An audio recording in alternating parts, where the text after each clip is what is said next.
শুভ সকাল সবাইকে। আজ সোমবার। আজকে সবার জন্যই একটা ব্যস্ততাপূর্ণ দিন।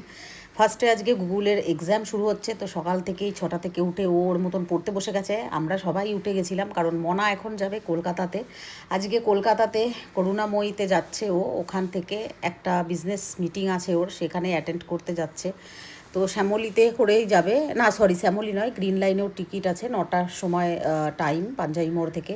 তো কিছুই খাবে না, বললো না খেয়ে যাবো। তো আমি বললাম 9টার সময় যাবি তো খালি পেটে যাবি, কিছু একটা খেয়ে যা। বললাম একটু ডালিয়া করে দিই বা ওটস করে দিই, সেই সব খাবে না কিছু।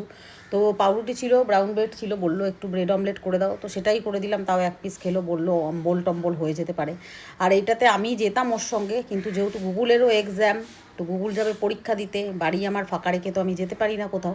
তো সেই জন্য না হলে আমার আমার যাওয়াটা ওখানে দরকার, কারণ মনা কখনো মানে কলকাতা বলো এত দূরে একা একা যায়নি। তো সেভাবে মা থাকলে কি হয়, ও একটু সাপোর্ট পায়, মেন্টালি বলো ফিজিক্যালি বলো সমস্ত কিছু সাপোর্ট পায়। সেই জন্যই কিন্তু একটুখানি ওর পাশে থাকলে ও ভাবে যে না, ওর বাবার তো থাকার কথা ছিল, কিন্তু যেহেতু বাবার অবর্তমানে মা বাবার দুটো রোলই আমি প্লে করি, তো সেই জন্যই। তো মনা পুরো রেডি হয়ে গেছে। আর কালকে এই জামা প্যান্টটাই কিনে এনেছিলাম, আজকে যাবে বলেই।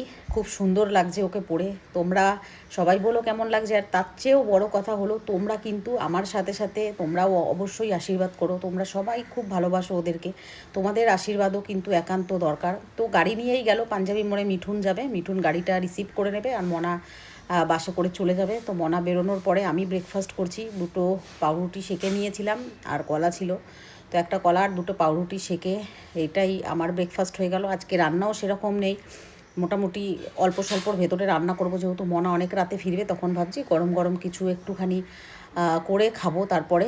তো সবাই ভালো থেকো।